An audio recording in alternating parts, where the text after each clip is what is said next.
And meaningful song. అయితే ఈరోజు మన మెయిన్ సర్మన్లో గమనించినట్లయితే స్క్రీన్ తట్టు ఈ first Thessalonians chapter 5 verses 25 to 28. First Thessalonians chapter 5 verses 25 to 28. మనం అందరం కలిసి బైబిల్స్ని ఓపెన్ చేసినట్లయితే ఈ లేఖన భాగాన్ని ఒకసారి చదివి then we will get into the exalting, లేకపోతే ఈ వాక్యంలో ఏమైతే చెప్పబడిందో దాని గురించి మనము ధ్యానం చేస్తాం. First Thessalonians chapter 5 verses 25 to 28. First Thessalonians chapter 5 verses 25 to 28. Brethren, pray for us. Greet all the brethren with a holy kiss. I charge you by the Lord that this epistle be ready unto all the holy brethren. The grace of our Lord Jesus Christ be with you. Amen. What a wonderful privilege. First థెసలోనియాగా ఈ first letter థెసలోనియా సంఘానికి రాస్తున్న పౌలుని గమనించినట్లయితే ఇక్కడ ఈ sermon టైటిల్ని the church greatest need అని నా సర్మన్ టైటిల్గా ఇవ్వడం జరిగింది. అయితే ఇక్కడ ప్రపోజిషన్ స్టేట్మెంట్గా గమనించినట్లయితే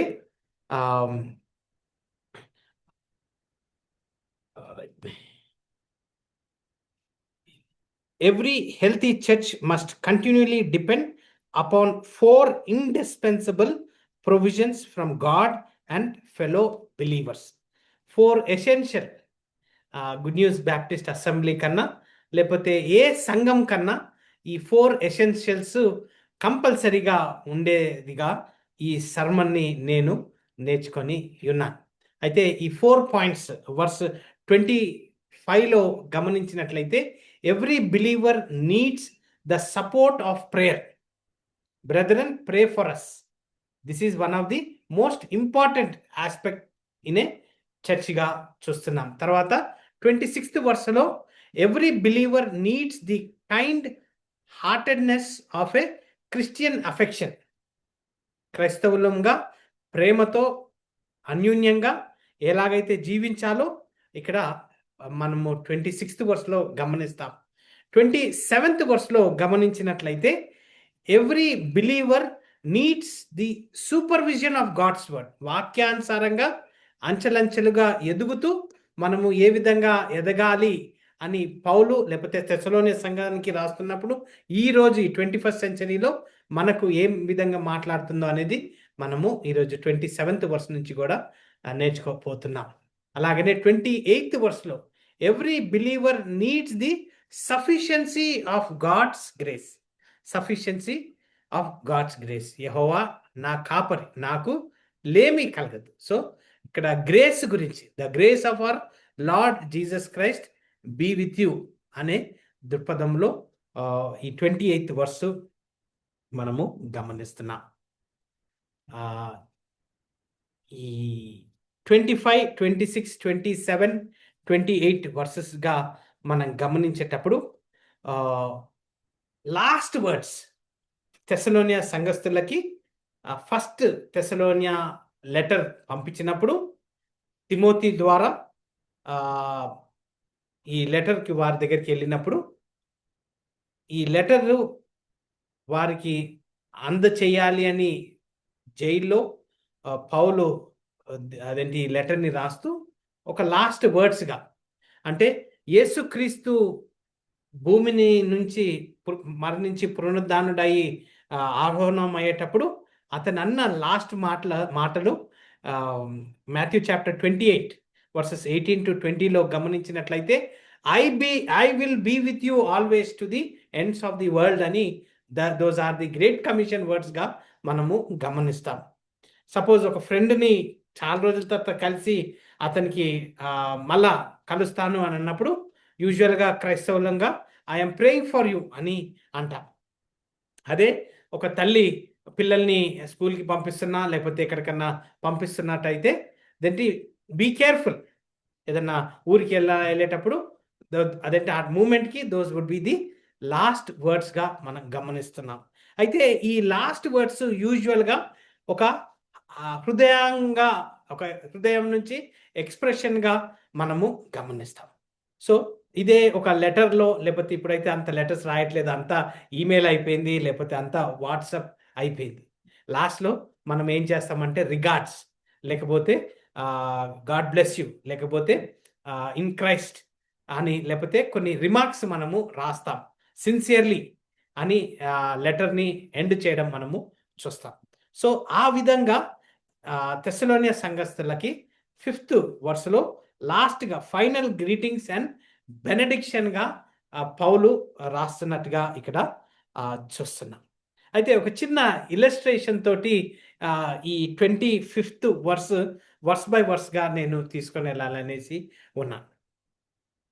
ఒకసారి ఆల్మోస్ట్ మనము ఒక 8-9 మంది దాకా ఆన్లైన్లో ఉన్నాము. నా ముందు జయశేఖర్ గారు, మా wife Persis, sister Ruth Shelly ఇక్కడ ఉన్నారు. అందరం కలిసి ఒక్కసారి లెట్సే ఒక రిమోట్ ఐలాండ్లో ఉన్నాం అనుకుందాం. రిమోట్ ఐలాండ్ అంటే ఏమి ఇంటర్నెట్ కనెక్షన్ ఏమి లేదు, అవుట్ సైడ్ వరల్డ్ నుంచి అసలు కనెక్షనే లేదు. అయితే ఈ టైంలో ఏదన్నా 4 విషయాలు మీకు కావాలి అని మనం అందరానికి ఎవరన్నా ఒక క్వశ్చన్ వేస్తే మనం అందరం కలిసి కొన్ని నెసెసిటీస్ ఇమ్మీడియట్గా ఏమేమి కావాలో అని వెంటనే పేపర్లో, లేకపోతే మన మైండ్లో, లేకపోతే మనము ఇది ఉంటే బాగుంటుంది, ఇది ఉంటే బాగుంటుంది అనేసి అనుకుంటాం. కానీ ఆ 4 కీ ఇంపార్టెన్స్ ఎసెన్షియల్స్ ఏంటి అంటే, ఒకటేమో నీరు. నాకు నీళ్లు కావాలి అనేది కంపల్సరీ. వేరేది ఏమున్నా లేకపోయినా ఫస్ట్ అయితే వాటర్, ఎందుకంటే వాటర్ తాగపోయినట్టయితే డీహైడ్రేట్ అవుతాం. తర్వాత ఫుడ్, ఈ ఫుడ్ లేకపోయినట్టయితే అలసిపోతాం.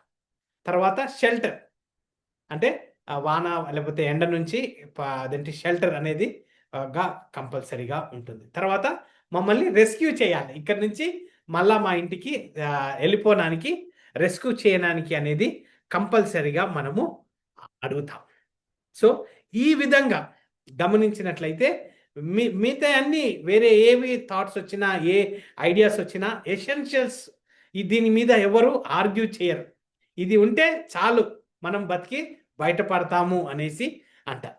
అయితే ఇదే సత్యాన్ని మన సంఘాలలో గమనించినట్లయితే, సంఘములో వాక్యానుసారంగా మనము గమనించేటప్పుడు చాలాసార్లు సంఘాలుగా మనము మంచి బిల్డింగు, మంచి లైటింగు, టెక్నాలజీ, తర్వాత మ్యూజిక్ సిస్టము, కూర్చున్నప్పుడు మంచి చైర్లు, కంఫర్ట్గా బయట వెల్కమింగ్ మ్యాటు, కార్పెట్టు, ఇవన్నీ గమనిస్తున్నప్పుడు ఆత్మీయంగా ఇవి ఏ విధంగా మనము గమనిస్తున్నాం. అయితే పౌలు తెస్సలోనియ సంఘస్థుల గురించి సిల్వనస్, తిమోతి వారు సువార్త ప్రకటించి ఒక 2-3 ఏళ్ళ తర్వాత ఆ సంఘము ఎలా నడుచుకుంటుంది అని తెలిసి తిమోతి నుంచి తెలుసుకున్నప్పుడు దాన్ని అతను ఎంకరేజ్మెంట్గా వారికి అదేంటి వర్స్ బై వర్స్గా మనము చాలా టైం స్పెండ్ చేశాము. ఆల్మోస్ట్ 2 మంత్స్ అయిపోయింది, 2 మంత్స్ పైగా నాకు ఈ విధంగా మీతో పంచుకోవడానికి యెహోవా ఇచ్చిన కృపను, తర్వాత టైం స్పెండ్ చేసి ఈ మెసేజెస్ని నేనెంతగానో ఆత్మీయంగా బలపడ్డాను. అయితే పౌలు ఈ లాస్ట్ 4 వర్సెస్లో కొన్ని కీ ఎసెన్షియల్స్ ఏదైతే ప్రతి ఒక్క బిలీవర్ లైఫ్లో, ప్రతి ఒక్క బిలీవర్ ఏదైతే సంఘానికి కట్టుబడి ఉన్నాడో ఆ సంఘానికి దీస్ ఆర్ స్పిరిచువల్ నెసెసిటీస్ అనేది మనము గమనిస్తున్నాం.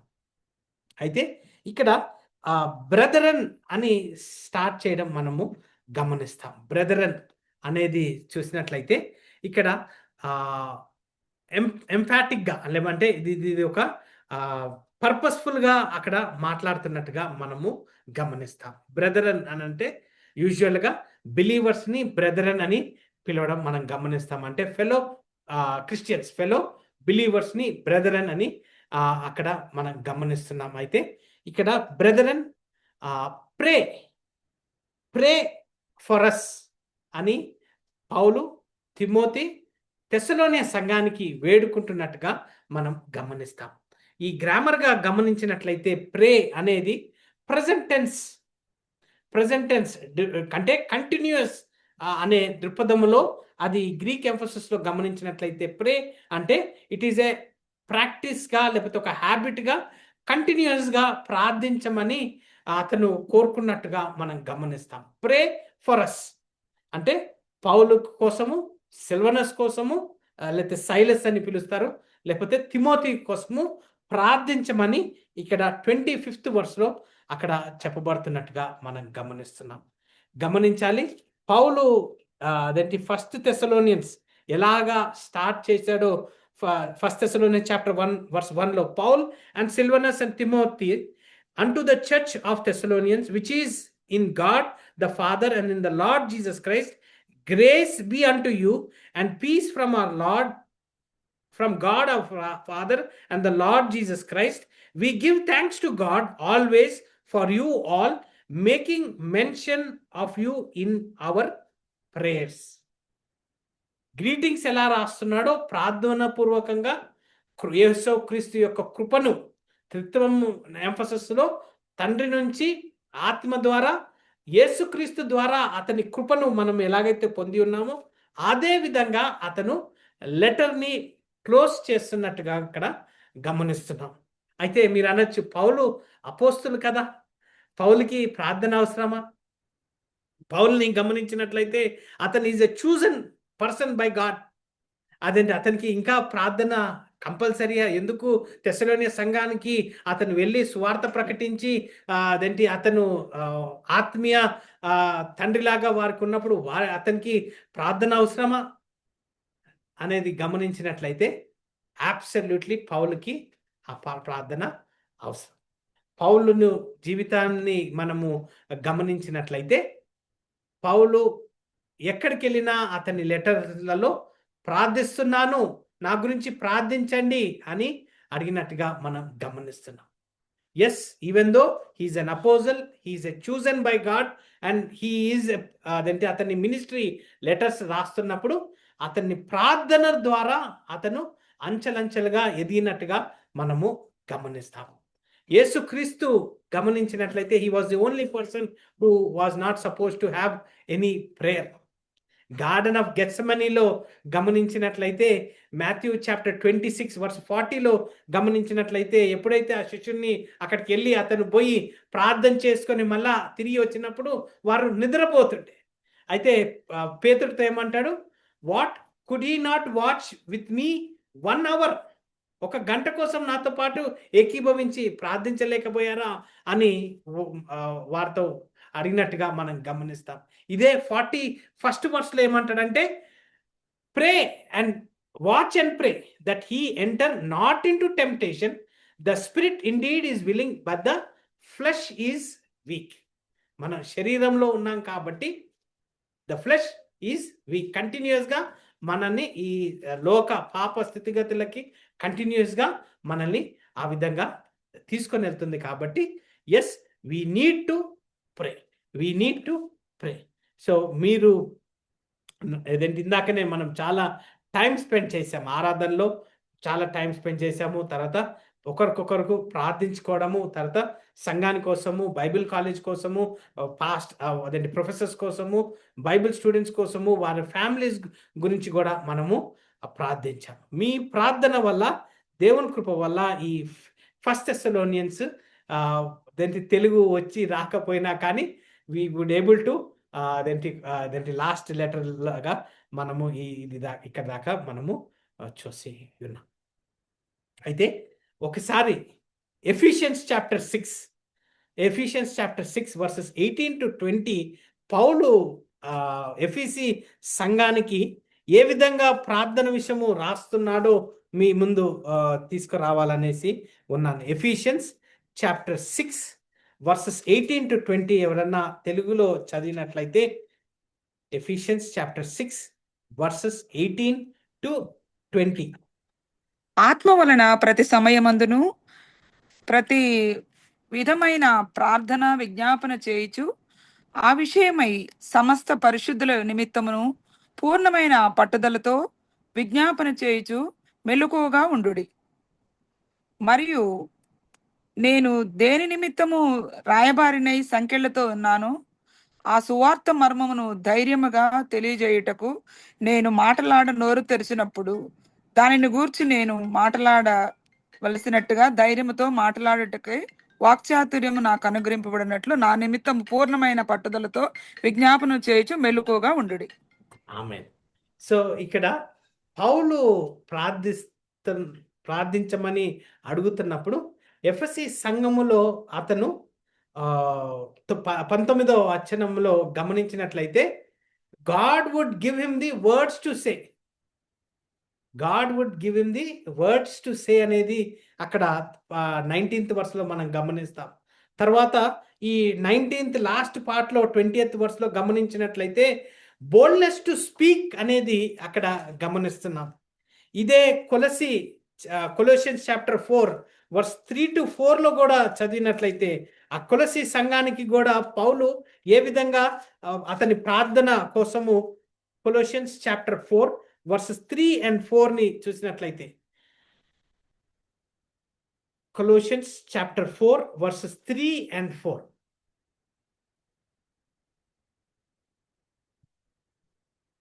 With all praying also for us, that God would open unto us a door of utterance to speak the mysteries of Christ, for which I am also in bound, that I may make it manifest as I ought to speak.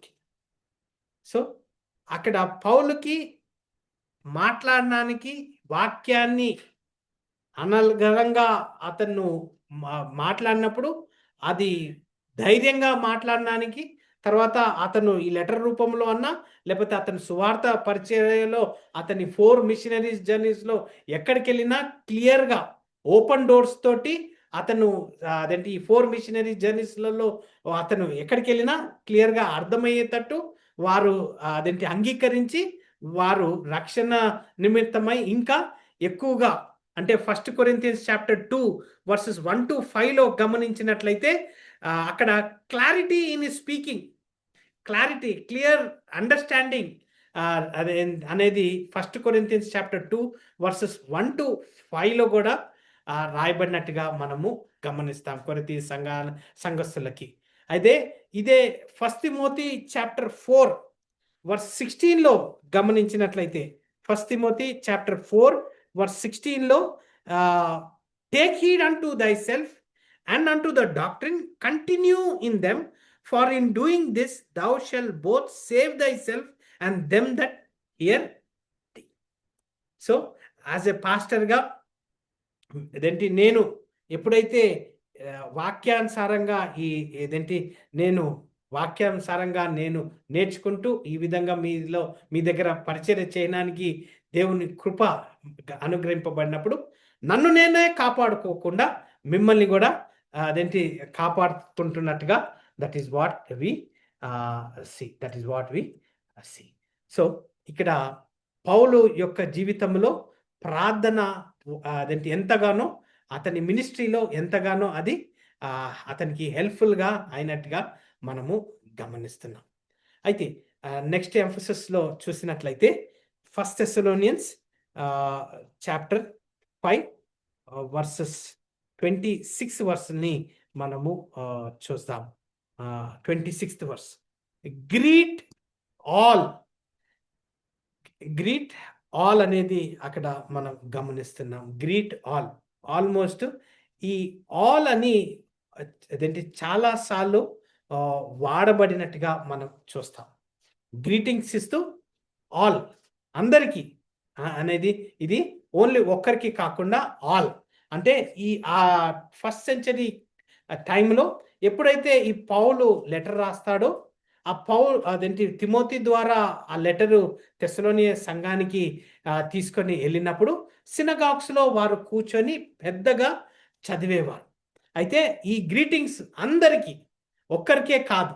అంటే suppose నాకు ఒక letter పోస్ట్లో మీలో ఎవరన్నా పంపించారంటే అదేంటి నేను చదువుతాను, బహుశా నేను దాన్ని నా ఆఫీస్లో పెట్టేస్తాను. లేనట్లయితే దాంట్లో మీరు గ్రీట్ ఆల్ అందరికీ సంఘానికి అందరికీ ఇది చెప్పండి అని అన్నప్పుడు అప్పుడు నేను అందరికీ చదవడం జరుగుతుంది.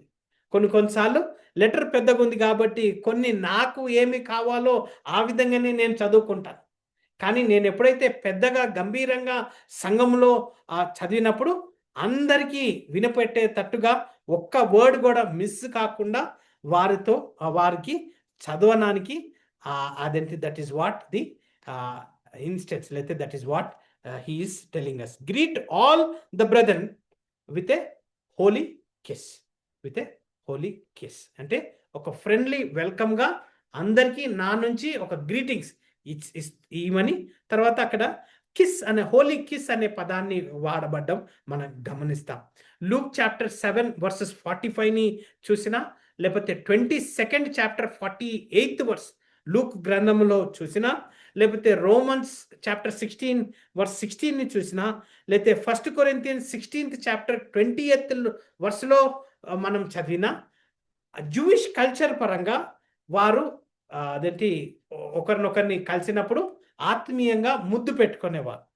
అంటే ఆ టైంలో సినగాగ్స్లో ఒక సైడ్ అందరూ మెన్ కూర్చుంటే ఇంకొక సైడ్ అందరూ ఉమెన్ కూర్చున్నట్టయితే వారు లోపలికి వచ్చినప్పుడు కలిసినప్పుడు వారు ఒక ఎక్స్ప్రెషన్, ఒక అఫెక్షనేట్ ఎక్స్ప్రెషన్ని, ఒక ఫ్రెండ్లీ ఎక్స్ప్రెషన్ని వారు కనపరుచుకునేవారు అనమాట. అది లిటరల్గా వారు చేసేవారు. ఇప్పుడు కూడా జ్యూస్ మీరు ఎయిర్పోర్ట్స్లలో ఎక్కడన్నా చూసినట్లయితే, మన దగ్గర హైదరాబాద్లో అంతగా ఉండరు, కానీ జ్యూస్ని కలిసినట్టయితే వారు వెంటనే ఈ అరబ్స్నన్నా వారు ముద్దు పెట్టుకుంటారు. ఎందుకంటే హగ్ చేసుకొని ముద్దు పెట్టుకోవడం అనేది వారి కల్చర్గా మనము గమనిస్తున్నాం. అయితే మన ఇండియన్ కస్టమ్స్లో చూసినట్లయితే మనము ఏదంటే యూజువల్గా చేతులు జోడిస్తాం, లేకపోతే షేక్ హ్యాండ్ ఇస్తాం, లేకపోతే హత్తుకుంటాం. ఇదే అమెరికాలో గమనించినట్లయితే షేక్ హ్యాండ్ ఇచ్చి హత్తుకోవడం అనేది మనం గమనిస్తాం. సో ఈ విధంగా అదేంటి 26th వర్స్లో అదేంటి ఒక కల్చర్గా వారితో ఒక పర్సనల్గా అదేంటి వారిని అదేంటి గ్రీట్ చేయమని అందరూ ఒక ఫ్రెండ్లీ అట్మాస్ఫియర్ ఉండేదిగా మనం గమనిస్తున్నాం. జూడా ఇస్కరియోతు ఎప్పుడైతే యేసుక్రీస్తుని గెత్సెమనీ తోటలో కలిశాడో, మాథ్యూ చాప్టర్ 26 వర్స్ 45 లేకపోతే లూక్ చాప్టర్ 22 వర్స్ 47లో గమనించినట్లయితే అదేంటి జూడస్ ఏం చేస్తాడు, వెంటనే యేసుక్రీస్తుని రాబాయ్ అని ముద్దు పెట్టుకోవడం అనేది మనం గమనిస్తాం. ఇట్ ఈస్ ఏ వెల్కమింగ్గా, లేకపోతే ఒక గ్రీటింగ్స్గా, ఒక అన్యోన్యతని ఒక ఇమోషన్గా అక్కడ మనము గమనిస్తాం. అయితే ఇక్కడ ఫేర్వెల్ స్పీచ్ కాబట్టి ఒక ఇమోషన్ సైన్ ఆఫ్ ఫేర్వెల్గా ఇక్కడ రాస్తున్నట్టుగా మనము గమనిస్తాం. ఇదే యాక్ట్స్ చాప్టర్ 20 వర్స్ 37లో కూడా చదివినట్లయితే, Acts chapter 20 verse 37, Acts chapter 20 verse 37లో అక్కడ ఏమంటుందంటే, and they all wept sore and fell on Paul's neck and kissed him. అంటే ఇక అదేంటి ఈ 21st చాప్టర్లో గమనించినట్లయితే ఆల్మోస్ట్ 3 years మిషనరీ జర్నీ అయిపోయి ఎఫెసస్లో ఒక 2 ఏళ్ళు టెరానస్లో వాక్యాన్ని క్షుణ్ణంగా బోధించినప్పుడు, ఇంకా వెళ్ళిపోతున్నప్పుడు అదేంటి పౌలుని వెళ్ళిపోతున్నప్పుడు హత్తుకొని అతని మీద పడి ముద్దు పెట్టుకొని ఏడ్చుకుంటూ అతన్ని అదేంటి పంపించినట్టుగా మనము గమనిస్తున్నాం. సో ఈ 27th వర్స్లో ఐ చార్జ్ యూ అని అంటున్నాం. అంటే ఐ చార్జ్ యూ అంటే ఒక కమాండ్ని, అదేంటి ఒక కవనెంట్గా, లేకపోతే ఒక బాండింగ్గా ఇక్కడ చెప్తున్నాడు. ఎలాగంటే ఐ టెల్ యూ, లేకపోతే ఒక ఆర్డర్గా, లేకపోతే ఒక సీరియస్నెస్గా ఇక్కడ ఐ చార్జ్ యూ అని అక్కడ చెప్పబడ్డం మనం గమనిస్తాం. ఐ చార్జ్ యూ అనేది న్యూ టెస్టిమెంట్లో ఓన్లీ ఈ పర్టికులర్ వర్డ్ చార్జ్ అనేది ఫస్ట్ టైము మనము గమనిస్తాం. వేరే దగ్గర ఎక్కడ ఇది చూడం. ఐ చార్జ్ యూ అని ఒక ఎక్స్ట్రీమ్ ఇంపార్టెన్స్ తోటి, ఒక కమాండ్ తోటి అతను అక్కడ రాస్తున్నట్టుగా మనం గమనిస్తాం. I charge you by the Lord. I charge you by the Lord అంటే, బై ద లార్డ్ అంటే అతని మాటల్ని అథారిటేటివ్గా ఒక కమాండ్మెంట్ని, ఒక జస్టిఫికేషన్గా, నేను I'm charging you by the Lord that this epistle be read అంటూ ఆల్ ది హోలీ బ్రదర్. అంటే దీన్ని నువ్వు ఒక్కరివే చదివేసి పక్కన పెట్టద్దు, దీన్ని సగంగా చదివి లేకపోతే మళ్ళా రేపు చదువుతాను అని అనగద్దు. ఎప్పుడైతే ఈ లెటర్ వస్తుందో ఆ కాలంలో, ఫస్ట్ సెంచరీ టైంలో ఎప్పుడైతే పౌలు ఇలాంటి లెటర్స్ రాస్తున్నాడో ప్రతిసారి ఆ లెటర్ వచ్చిన వెంటనే దాన్ని చదివేవారు, ఆ సినగాగ్స్లో చదివేవారు, దాన్ని కాపీ చేసేవారు, మల్టిపుల్ కాపీస్. అంటే ఇప్పుడైతే మనకు ప్రింటింగ్ ప్రెస్ ఉంది, వెంటనే అలా ప్రింటింగ్ ప్రెస్లో పెడితే కొన్ని నిమిషాలలో మనకు మల్టిపుల్ కాపీస్ వస్తాయి. కానీ ఆ టైంలో అదేంటి, వారు రాతపూర్వకంగా క్యామెల్ స్కిన్ మీద వారు రాసేవారు. అయితే ఆ సినగాగ్స్లో ఆ లెటర్ రాసి దాన్ని ఇంకొక కాపీ చేసుకొని ఇంకొక కాపీని వెంటనే ఇతరులకి, ఇతర సినగాగ్స్కి, ఇతర సంఘాలకి వారు పంపించేవారుగా మనము గమనిస్తున్నాం. సో ఈ లెటర్ ఎక్కడెక్కడైతే పోయిందో వారికి అందరికీ పౌలు ఏమంటున్నాడంటే, you have to read this letter, you have to read this letter అనేది అక్కడ ఒక క్రిస్టియన్ బ్రదర్గా, ఒక బిలీవర్గా, హోలీ బ్రదర్గా మీరు అదేంటి చదవాలి అని అక్కడ అనడం మనము గమనిస్తాం. 28th వర్స్లో గమనించినట్లయితే, the grace of our Lord Jesus Christ be with you, amen. The grace of our Lord Jesus Christ. This is the farewell. Pastors ఎప్పుడన్నా బెనడిక్షన్ ప్రార్థన చేసిన తర్వాత చేతులు లేపి బెనడిక్షన్ ఇస్తారు. The grace of our Lord Jesus Christ అని, అదేంటి the communion of the Holy Spirit and the love of Jesus Christ rest and abide with us అని వారు అదేంటి బెనడిక్షన్ ఇవ్వడం మనం గమనిస్తాం. ఈ బెనడిక్షన్ చాలాసార్లు ప్రతి ప్రార్థన తర్వాత బెనడిక్షన్ ఇస్తారు. సో ఆ విధంగా ఈ లెటర్ రాసేటప్పుడు లాస్ట్గా by the grace of our Lord Jesus Christ అని ఇక్కడ చూస్తున్నాం.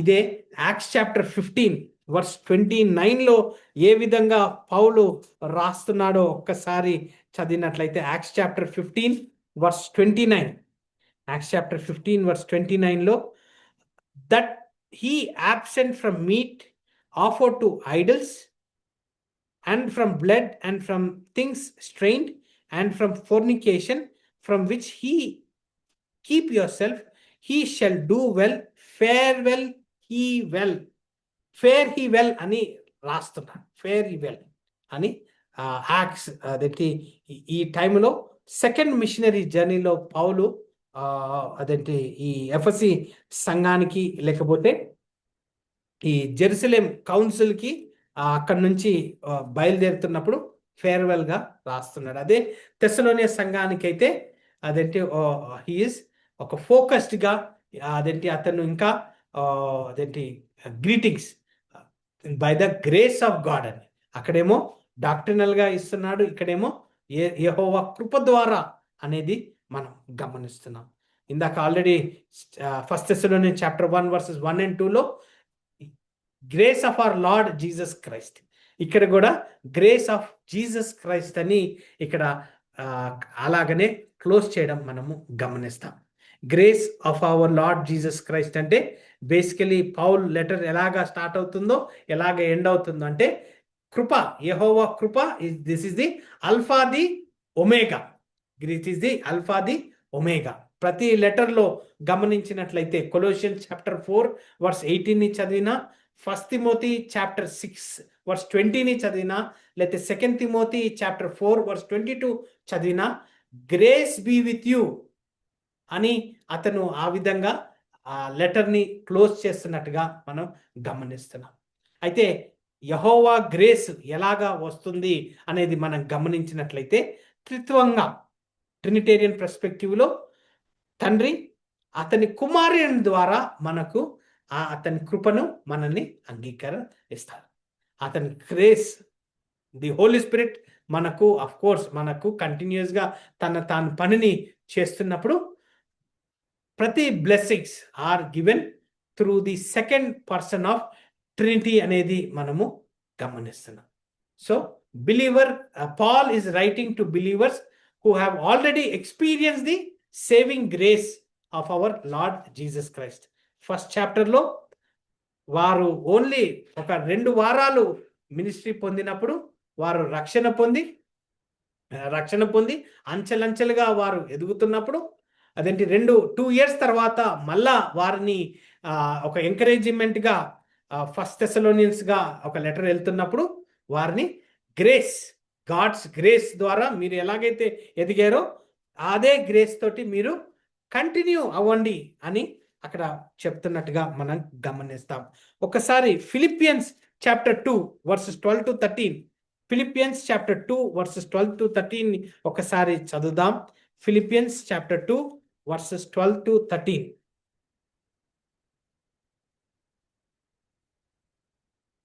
Philippians chapter 2 verses 12 to 13. కాగా నా ప్రియులారా మీరెల్లప్పుడూ విధేయులై ఉన్న ప్రకారము నా ఎదుట ఉన్నప్పుడు మాత్రమే కాక మరి ఎక్కువగా నేను మీతో లేని ఈ కాలమందును భయముతోనూ వణుకుతోనూ మీ సొంత రక్షణను కొనసాగించుకొనుడి.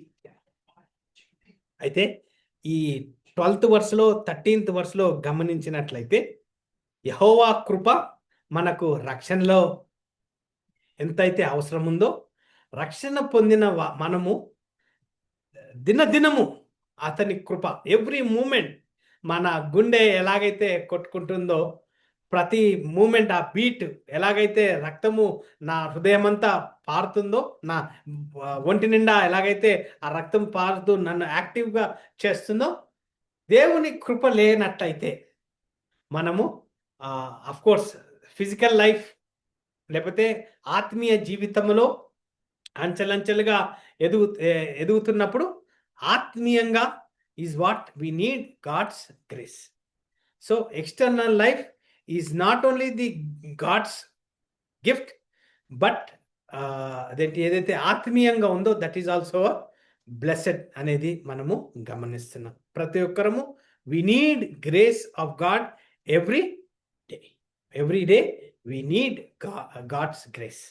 సో ఇలాంటి బ్లెస్సింగ్స్ అదేంటి ఎవరి ద్వారా వస్తుంది అంటే only by Lord Jesus Christ. So ఈ ఫస్ట్ థెస్సలోనియన్స్గా ఈ లెటర్ని మనం చదువుతున్నప్పుడు పౌలు ఏ విధంగా అయితే ఈ 4 points అదేంటి ప్రార్థన, అఫెక్షన్, వర్డ్ ఆఫ్ గాడ్, తర్వాత గ్రేస్ ఆఫ్ గాడ్, ఇవి కంపల్సరీ ఎసెన్షియల్స్గా మనము గమనిస్తున్నాం. బుల్లెట్ పాయింట్స్గా అతను క్లియర్గా వారికి చెప్పినట్టుగా మనం గమనిస్తున్నాం. ఈరోజు సంఘాలలో ఎంతగా ఈ 4 points ఎంతగా ఇంపార్టెంట్ అంటే ఉన్నా లేకపోయినా సంఘములో లైటింగ్ ఉన్నా లేకపోతే కార్పెట్ లేకపోయినా చైర్స్ లేకపోయినా ఎలాంటి పరిస్థితుల్లో సంఘం ఉన్నా ఈ 4 ఆ సంఘములో కలిగి ఉండకపోయినట్టయితే ప్రార్థన, అఫెక్షన్ అన్యోన్యత, క్రీస్తులో ఉన్న ప్రేమ, తర్వాత వాక్యం, తర్వాత కృప, దేవుని యొక్క కృప, మనము దీస్ ఆర్ మోస్ట్ ఎసెన్షియల్స్ అనేది మనము గమనిస్తున్నాం.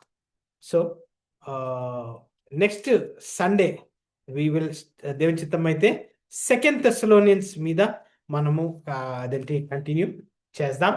Thank you so much. I request Reverend Dr. Jayshekhar Garu to come forward and close this with a word of prayer and benediction. Thank you. Thank you very much. ప్రభునామ స్తోత్రములు. మన pastor గారు మన గమనానికి తెచ్చిన లేఖన భాగాలను బట్టి మరోసారి ప్రార్థనలో మనము జ్ఞాపకం చేసుకుందాం. మా ప్రియమైన ప్రభువా, మా పల్లవ తండ్రి, మీ ఘనమైన నామమును బట్టి స్తోత్రాలు వందనాలు చెల్లిస్తున్నాం. మొదటి తెస్సలోనికైకి వ్రాసిన పత్రిక మరి అపోస్తలుడైన పౌలు మా ప్రభు ఆ సంఘానికి ప్రభు మా కొరకు ప్రార్థించుడి అని ఏ విధంగా కోరాడో 4 అంశాల మీద మా గమనానికి నీ దాసుని ద్వారా తీసుకొచ్చినందుకై నీకు స్తోత్రాలు. మొదటిగా మా ప్రభు ప్రతి సహోదరుడి కొరకు ప్రార్థించండి. అవును మా ప్రీతండి, లోకము ఆకర్షణలకు ప్రభు నాయన క్రీస్తు ఆత్మీయతకు దూరంగా జీవిస్తున్న ఈ లోకంలో నుండి పవిత్రపరచబడి పరిశుద్ధపరచబడి క్రీస్తులో ఐక్యపరచబడి ఉండాలంటే ఒకరినొకరు ప్రార్థించుకొని, ఒకరినొకరు ప్రోత్సహించుకొని, ఒకరినొకరు క్షమించుకొని, ఒకరినొకరు ఆదరింపబడాలని ఈ యొక్క ప్రార్థన అవసరతను మా గమనానికి తెచ్చారు.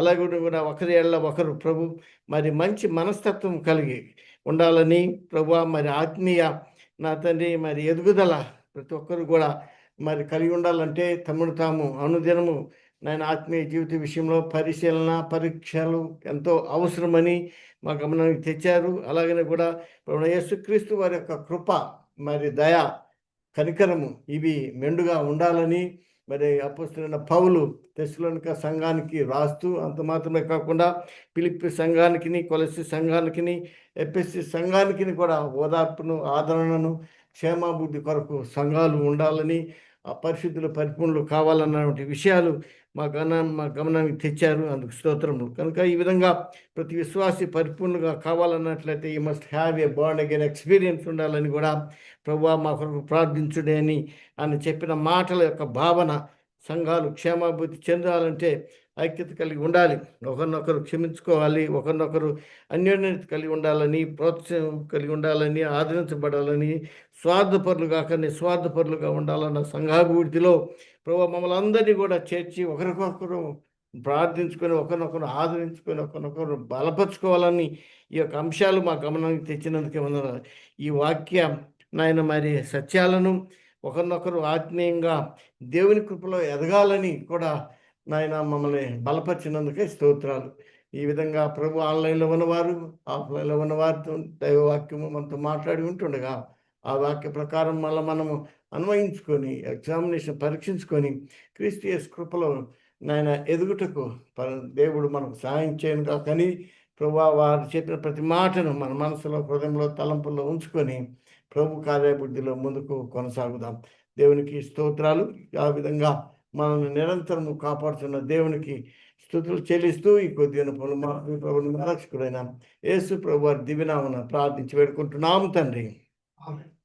మన తండ్రి అయిన దేవుని యొక్క ప్రేమయు, ప్రభువైన యేసుక్రీస్తు వారి యొక్క కృపయు, పరిశుద్ధాత్మ దేవుని యొక్క అన్యోన్య సహవాసము, ఆయన సన్నిధి, ఆయన ప్రేమించి సకల పరిశుద్ధులకి ఆన్లైన్లో ఉన్నటువంటి వారికి, ఆఫ్లైన్లో ఉన్న గుడ్ న్యూస్ బాప్టిస్ట్ అసెంబ్లీ సంఘస్థులందరికీ ఇప్పుడు ఎల్లప్పుడూ సదాకాలము తోడైండును గాక.